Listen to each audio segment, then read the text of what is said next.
Coming up on Full Sail Live, the Holiday Bowl just ended in San Diego. And welcome to Petco Park, home of the San Diego Padres. But tonight, it's home to college football. We'll show you the highlights. There was history made on the field. Find out which QB broke a long-standing Holiday Bowl record. With Caleb Williams most likely leaving the Trojans, did USC's QB do enough tonight to prove he deserves a starting role? Find out what his teammates thought at the post-game press conference. All that and more coming up right now.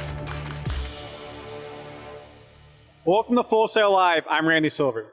Behind me, the Holiday Bowl just ended. It pitted Louisville, coming from Kentucky, against USC, who just traveled down to I-5. They've never played against each other in a football matchup. So one team would leave today 1-0, the other team 0-1 and head-to-head. Vegas had the odds at Louisville, but don't always trust what Vegas says. And welcome to Petco Park. Early in the second quarter, Taj Washington, USC's wide receiver, scored his second touchdown of the game on a 30-yard beautiful thrown pass by Miller Moss, dropping it in his breadbasket. Washington broke 1,000-yard receiving on the year on the touchdown catch. It was Moss's second touchdown throw of the day. On the very next possession, USC blocked the punt after Louisville went 3-and-out. Miller Moss threw his third touchdown of the game, giving his Trojans a 21-7 lead. Louisville needed to respond, and they did.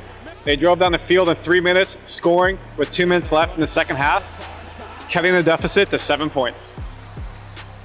But don't worry, it's Miller time. Moss steps up in the pocket, avoids contact, and another touchdown for Miller Moss. Wow! This time, Jacoby Lane. With that fourth touchdown pass of the game, he tied the Holiday Bowl record for most touchdown passes in a game. He still had the whole second half to break it. To start the third quarter, Louisville went 3-and-out. The Trojans drove the ball down the field. Miller Moss made his one big error of the game and threw an interception in the end zone.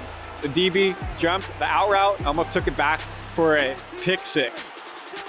He got tackled in Trojan territory. Louisville was able to convert the turnover for a touchdown by Isaac Grenado's second rushing touchdown of the game. A 14-point swing. It could have been 35-14, but now it's 28-21. How would the first-time starter respond? Lincoln Riley, USC's head coach, has to be proud.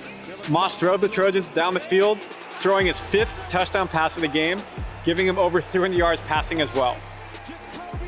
With 4 minutes left in the third quarter, Trojans were up 35-21. This also set the record for most touchdowns ever thrown in the Holiday Bowl. Could Louisville's defense get a stop?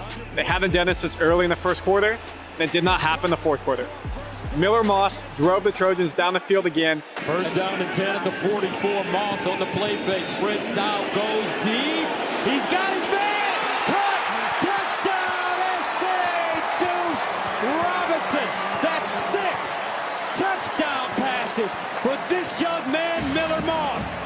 His sixth touchdown of the game, fourth different person to catch a touchdown pass.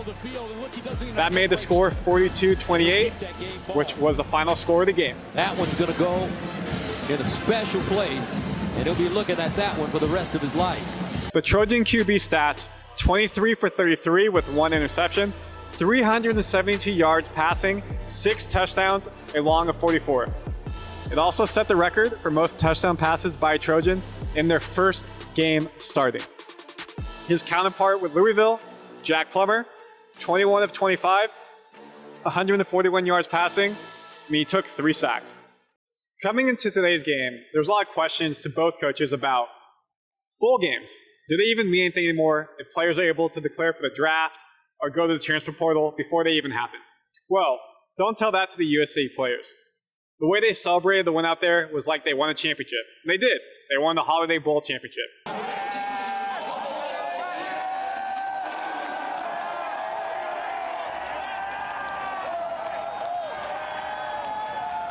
And their coach received a new tradition, and it involved eggnog.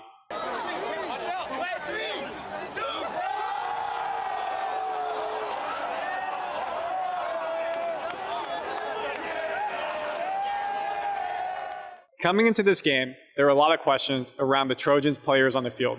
They were missing their top QB, Caleb Williams, former Heisman winner, top wide receiver, top running back, and a total almost 24 players. However, in his pregame press conference, Lincoln Riley said he was excited for the team he's putting out there. They had a great 6 weeks of practice, and he thinks they're going to put on the show. And did they? He talked about how proud he was in his postgame press conference.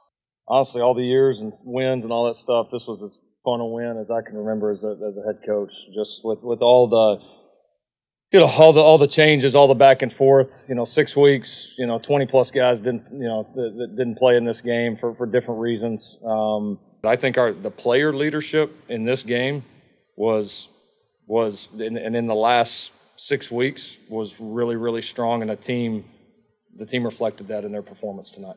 So what about Miller Moss? Woo! He put in a great performance. If there were doubters or questions about his ability to lead this offense and be the starter next spring and next fall, he put them to bed today. And his teammates talked about that in their press conference, how excited they are for him to lead the Trojans moving forward. He's been ready to play for quite a while now, and then he finally got his opportunity, man, and he showed the world that he's ready to take it. So super excited for him. He led the offense very well. And man, I'm just very proud. I'm super excited for Miller. He waited his time, and he's ready for it. And he's the guy that we need. He was awesome. I'm not a bit surprised with how he played. He just did what he's been doing in practice, really, for a while, but especially kind of the second half of this year. It was a tremendous quarterbacking performance, and obviously a lot of guys around him played very well and made plays, but he certainly led the charge. The only blemish on Moss's stat line today was that one interception. In his post-game press conference, I asked him the question, hey, Miller, what did you tell your offense after interception to get back on track? Because they scored a touchdown that very next possession. Yeah, 100% my fault on that swing, turning the ball over in the red zone's not winning football, but I also had the mindset that I'm not going to allow my mistake to be the reason we don't win this game. So just told them that's 100% on me. As long as we do our job, we'll be all good. And I think we responded positively. But again, that's not winning football. You can't turn the ball over in the red zone. So definitely got to be better. What's next for both teams? Let's start with Jeff Brom of Louisville. In his first season at the helm, double-digit wins. They went to the ACC title game where they lost to Florida State. They came in this game ranked number 60 in the nation. They're returning a lot of players next year, so they'll be back. Nothing to hang their hat on. For USC, as we talked about earlier, they'll be losing a lot of players, especially Caleb Williams, their Heisman Trophy winner. The biggest thing of all, though, is the Pac-12 is ceasing to exist. They're moving to the Big Ten. A lot of uncertainty with what will happen. The travel takes a play. Everything that goes into being in a new conference. So all they could focus on was today. And the players who will be here next year got a shot to play, and they proved that they deserve to be out there. And lastly, I have to give a shout out to DirecTV and Petco Park. All week, the festivities were really fun. Going to SeaWorld, U.S. Army Navy ship tour, going to San Diego Zoo, the parade earlier, and then Petco Park, converting their field, and they did a great job, from a baseball stadium into a football stadium. 45,000 fans came in and enjoyed the festivities. After the game, an amazing fireworks show.